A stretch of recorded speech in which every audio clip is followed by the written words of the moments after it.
ঘুষ এটা হচ্ছে মানুষের অন্যের অধিকারকে আয়ত্ত করার জন্য বিচারককে বা দায়িত্বশীলদেরকে উৎকুচ দেওয়া, এটা ঘুষ।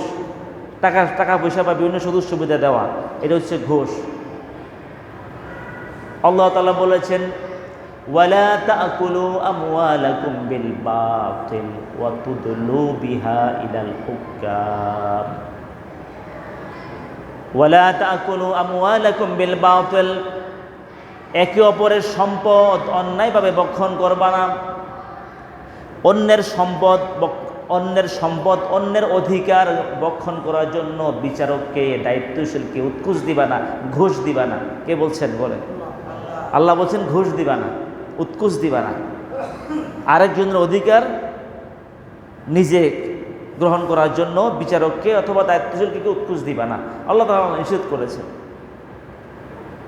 রাসূল করিম সাল্লাল্লাহু আলাইহি সাল্লাম বলেছেন, আর রাশি ওয়াল মুরতাশি ফিন্নার, যে ঘুষ খাবে আর যে ঘুষ দিবে উভয় জাহান্নামে যাবে।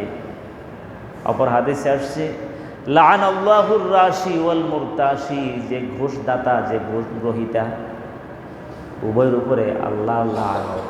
কারণ লানত, আল্লাহ লানত। এই জন্য ঘুষের সাথে মুসলমান সম্পৃক্ত হতে পারে না। এখন কেউ যদি নিরুপায় হইয়া দেয়, হ্যাঁ যদি আপনি ইন্টারভিউতে ফার্স্ট হন, 1 নাম্বার হয়েছে কিন্তু ঘুষ ছাড়া চাকরিটা হচ্ছে না, তখন যদি দেন, কামানি তোরা গয়রা বাগিন ওয়ালা আদিন ফালা ইসমা আলাইহি, আসলে নিরুপায় হয়ে আপনি দিয়েছেন, আপনি 1 নাম্বার হয়েছেন, আপনি পরীক্ষাতে ভালো করেছেন এবং বাস্তবে আপনি 1 নাম্বার হয়েছেন, কিন্তু ঘুষ ছাড়া চাকরি হচ্ছে না। যদি এমন হয় তাহলে ঘুষ মানে এই চাকরি থেকে নিজেকে বিরত রাখতে পারলে কি ভালো, আল্লাহ তো আরেক ব্যবস্থা করবে। এরপর যদি একান্ত দিয়ে থাকে, আল্লাহর কাছে তওবা করতে হবে, আল্লাহ আমার তো ইচ্ছা ছিল না, বাধ্য হয়ে দিয়েছে, আপনি আমাকে মাফ করে দেন। আল্লাহ মাফ করতে পারেন না? কিন্তু আপনি 10 নম্বর হয়েছেন, আপনার নাম্বারে নাই। যারা 1, 2, 3 ভালো করেছে তাদেরকে জব না দিয়ে ওই নিচের একজন 10 নম্বর 10-এর পরে একজনকে টাকার বিনিময়ে তাকে দিয়ে দিল, তাহলে এই চাকরিটাও হারাম। কারণ আপনি অনেকের অধিকার হস্তক্ষেপ করে নিজে অধিকার নিয়েছেন। প্রিয় বন্ধুগণ, এই জন্য আজকে আমাদের দেশের মধ্যে যত করাপশন হচ্ছে, দুর্নীতি হচ্ছে, অধিকাংশ দুর্নীতি ঘুষের মাধ্যমে হচ্ছে। ঘুষ একটা দুর্নীতির মাধ্যম। সুতরাং ঘুষ মুক্ত না করতে পারলে এই দেশটা দুর্নীতি মুক্ত করা যাবে না। প্রিয় ভাইয়েরা, এই জন্য আমাদের প্রিয় মাতৃভূমি বাংলাদেশকে ঘুষ এবং দুর্নীতি মুক্ত করতে হলে দরকার কোরআনের শাসন। কিসের শাসন? যখন কোরআনের আইন চালু হবে দেশের মধ্যে, ইনশাআল্লাহ তখন ঘুষ থাকবে না, দুর্নীতি থাকবে না। যারা কোরআনের শাসন কায়েম করতে চায় তাদের পক্ষে আসতে হবে।